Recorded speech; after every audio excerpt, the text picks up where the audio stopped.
আমি যখন প্রথম হেরা পাহাড়ের সেই গুহায় পৌঁছে গিয়েছিলাম যেখানে প্রথম ওহী নাজিল হয়, শীতের মৌসুমে উঠেছি, তাও জামা কাপড় সব ভিজে একাকার হয়ে গিয়েছে। উরু দুটো ফেটে যেতে চেয়েছে কষ্টে, এত উঁচু পাহাড়।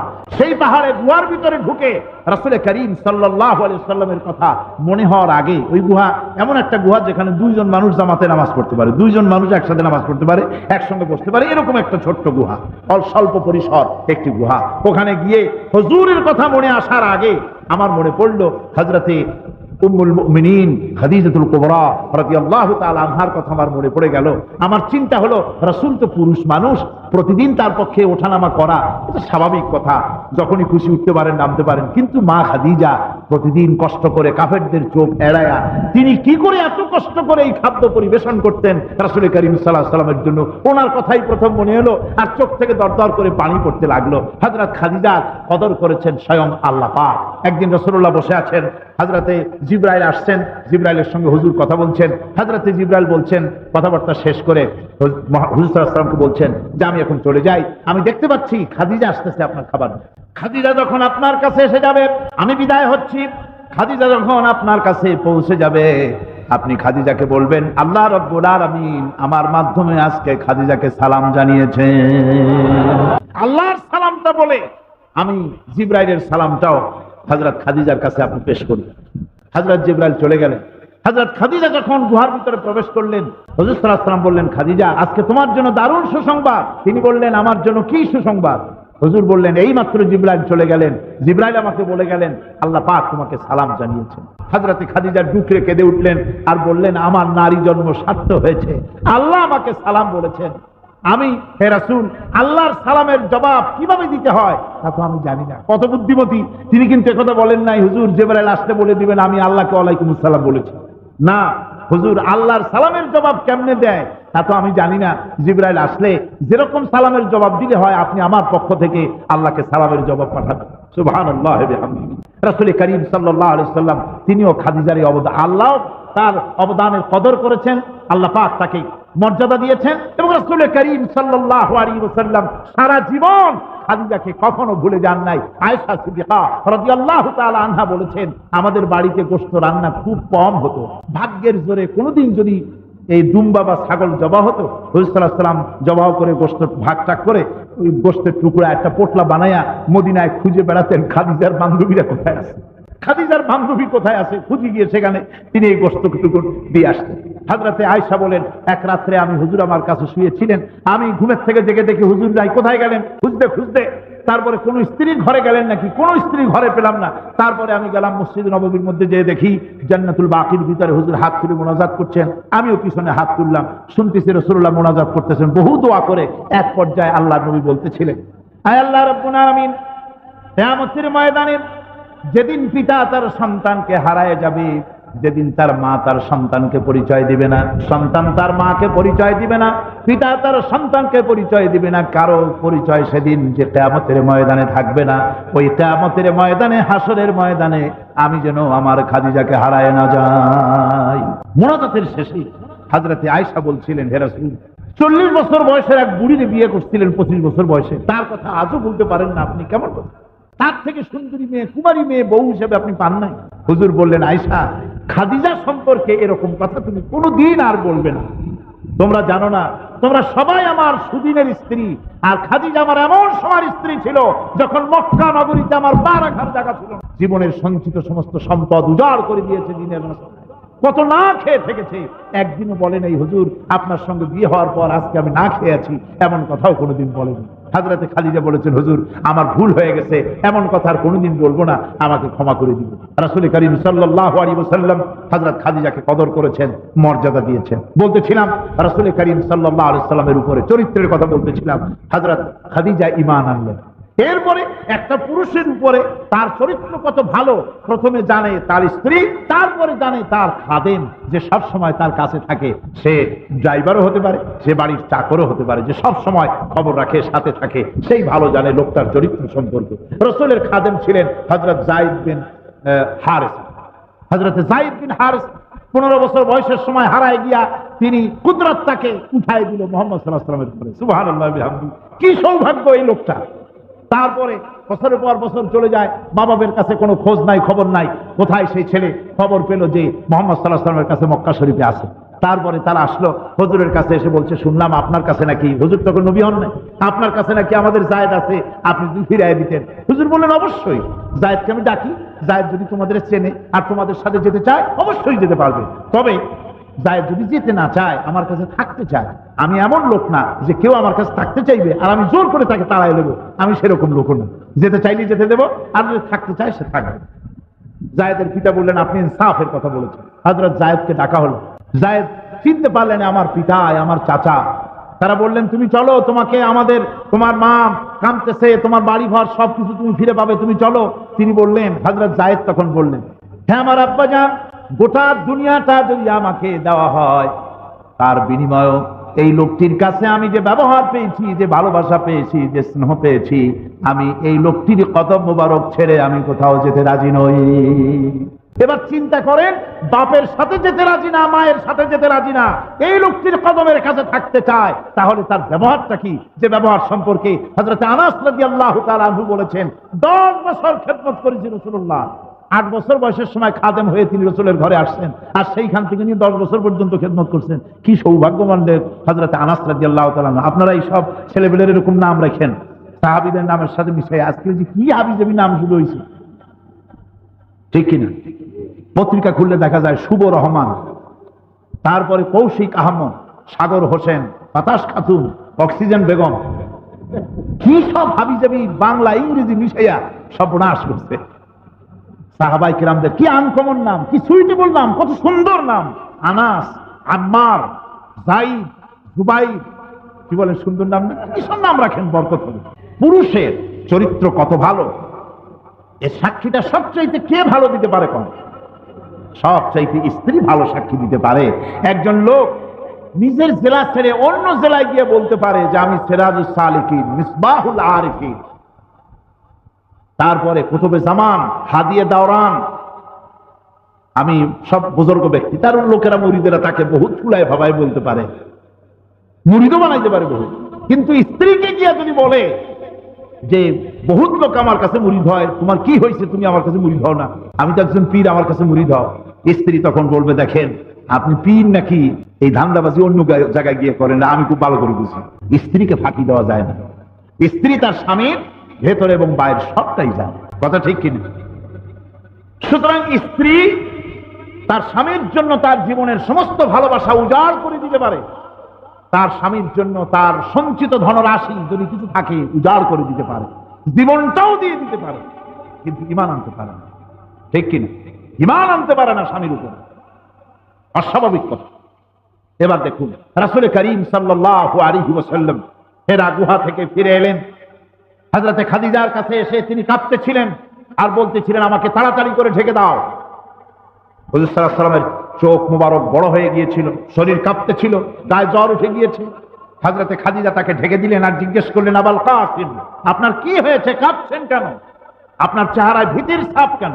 হুজুর বললেন, আমি এভাবে একজন জ্যোতির্ময় এক লোক দেখেছি, এত সুন্দর চেহারা এবং এই ধরনের ব্যক্তি আমি কোনোদিন দেখি নাই। সে আমাকে চেপে ধরেছে, আমি ব্যথা পেয়েছি, আমি ভয় পেয়েছি। হযরত খাদিজা কি সাক্ষীটা দিচ্ছে দেখুন। হযরত খাদিজা বলছেন, আবুল কাসিম, ভয় পাওয়ার কোনো কারণ নাই। আপনাকে কোনো জিন অথবা কোনো দুষ্ট শয়তান আপনার কোনো অনিষ্ট করতে পারে না, কারণ আপনি সত্য কথা বলেন, আপনি বিধবাদেরকে আশ্রয় দেন, এতিম মিসকিনদেরকে খেতে দেন, মানুষকে ভালোবাসেন, প্রতিবেশীর হক আদায় করেন, আপনার অনিষ্ট কোনো শয়তান আর জিনেরা করতে পারে না। স্ত্রীর সাক্ষী। রাসূল করিম যখন হযরত খাদিজার কাছে নিজের নবুয়তের কথা পেশ করলেন, যে আল্লাহ পাক আমাকে নবী বানায়েছেন, হযরতে খাদিজা তিনি কি বুদ্ধিমতী ছিলেন না বুদ্ধি ছিল না? সুবহানাল্লাহ। বুদ্ধিমতী শুধু নয়, একটু বুদ্ধিমতী না হলে পয়সা আসে কেমনে? বোকা মানুষের পয়সা হয় না। সেই যুগের ধনশালিনী মহিলা, বিদুষী মহিলা, যেই যুগে নারীর সতীত্ব বলতে কিচ্ছু নাই, সেই যুগে তাকে কাফেরেরা বলেছে তাহেরা, সমাজের লোকেরা বলেছে পবিত্রা। তার বয়স তখন 40 বছর, আর হুজুরের কত? তাহলে 40 বছরের একটা মেয়ে লোক বুদ্ধির দিক থেকে খুব কাঁচা নাকি? হুজুরকে চিনতে তার কষ্ট হয়নি। 15 বছর পর্যন্ত ঘর গৃহবাস করেছেন হুজুরের সাথে। 15 বছর পর রসুলের 40 বছর বয়সের সময় নবুয়তের দাওয়াত যখন হযরত খাদিজার সামনে পেশ করলেন, হযরত খাদিজা এক মুহূর্ত দেরি করেন নাই, এক সেকেন্ড দেরি করেন নাই, সাথে সাথে বলেছেন লা ইলাহা ইল্লাল্লাহু মুহাম্মাদুর রাসূলুল্লাহ।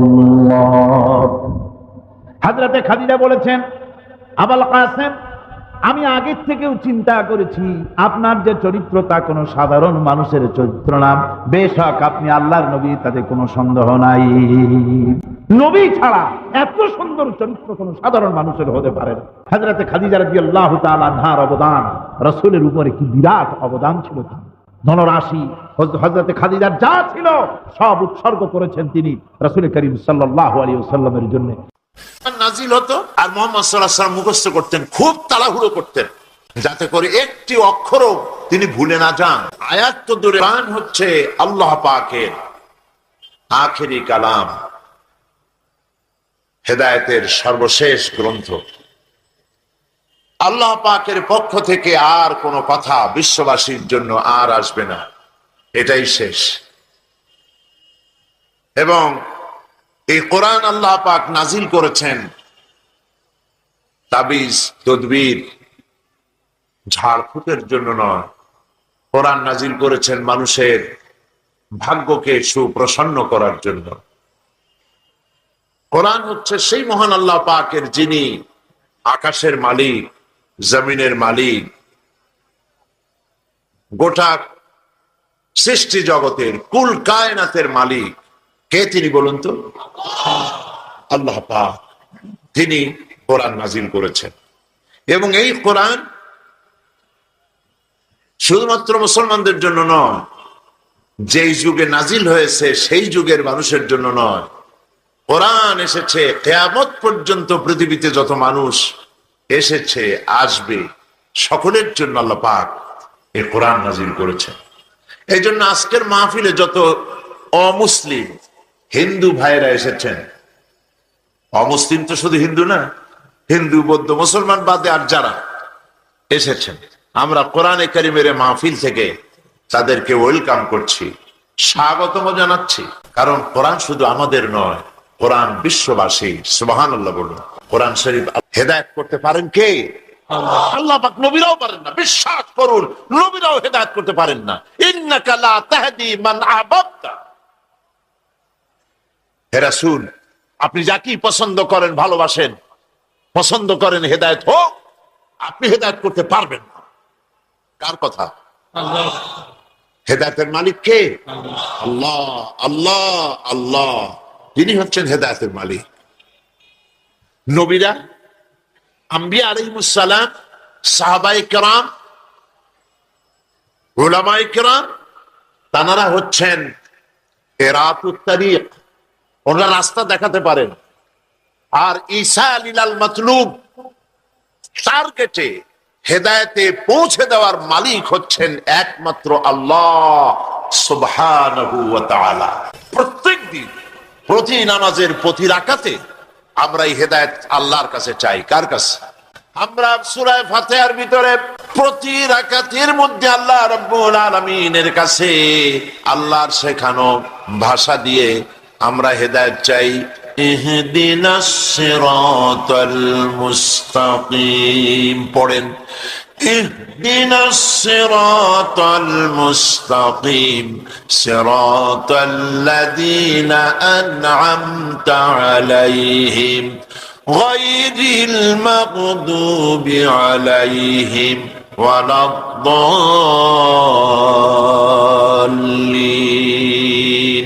আমিন। আল্লাহ আমাদেরকে হেদায়েত দাও, হেদায়েতের রাস্তা দেখাও, সহজ সরল পথ আমাদের দেখাও। সুতরাং হেদায়েত দিবেন আল্লাহ পাক। যেই পথে হেদায়েত দিবেন সেই পথের কাছে যাব না, হেদায়েত পাবো? কি খাইলে পেট ক্ষুধা লাগছে, কি খাইলে ক্ষুধা নিবারণ হবে?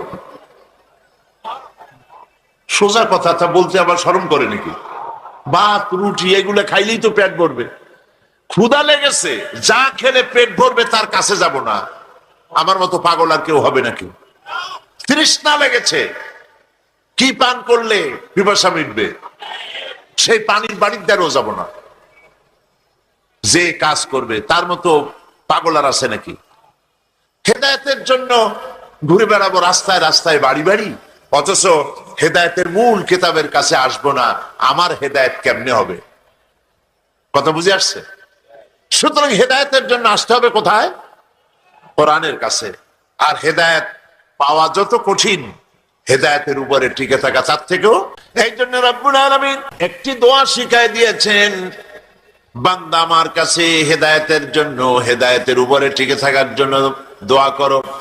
রব্বানা লা তুযিগ কুলুবানা বা'দা ইয হাদাইতানা ওয়া হাব লানা মিন লাদুনকা রাহমাতান ইন্নাকা আনতাল ওয়াহ্হাব। আয় আমার রব, যখন তুমি আমাকে হেদায়েতের রাস্তা দেখিয়েছো, এই রাস্তা থেকে আমাকে সরিয়ে দিও না। বলেন আমিন, বলেন আমিন। তাহলে হেদায়েতের মূল রাস্তা হলো কোরআন। এই কোরআন দিয়েই নবী করিম সাল্লাল্লাহু আলাইহি সাল্লাম একটি জাতিকে, একটা মরা জাতিকে জিন্দা করছিলেন। সুবহানাল্লাহ বলেন। মরা জাতি মানে চরিত্রের দিক থেকে মরা। কত বড় মরা চরিত্র হলে পরে তারা খুন করত, চুরি করত, ডাকাতি করত, জেলা করত, সব। এমন কোন কাজ ছিল না যা তারা করে নাই। এই মরা জাতিকে নবী করিম সাল্লাল্লাহু আলাইহি সাল্লাম জিন্দা করেছিলেন, করেন নাই? কে দিয়ে জিন্দা করেছিলেন? এই কোরআন দিয়েই তাদেরকে জিন্দা করেছিলেন। একটা কিতাব দিয়ে একটা বিপ্লব হয়েছে পৃথিবীতে। ভালো করে শোনেন সিলেটের সম্মানিত ভাই আর বোনেরা, পৃথিবীতে যত বিপ্লব হয়েছে, সমস্ত বিপ্লব হয়েছে রক্তপাতের মধ্য দিয়ে। রুশ বিপ্লব, লক্ষ লক্ষ মানুষের রক্তের উপর থেকে বিপ্লব হয়েছে। এখনো গণকবর আবিষ্কার হচ্ছে, লক্ষ লক্ষ মানুষের হাড্ডি গুড্ডি পাওয়া যাচ্ছে। পৃথিবীতে যত বিপ্লব হয়েছে রক্তের মধ্য দিয়ে বিপ্লব। আর ইসলামের বিপ্লব হয়েছে একখানা কিতাব দিয়ে। তাও সুবহানাল্লাহ বলবেন না? একখানা কিতাব দিয়ে একটা বিপ্লব হয়ে গেল, মানুষের জীবনের মোড় ঘুরে গেল, মানুষের জীবন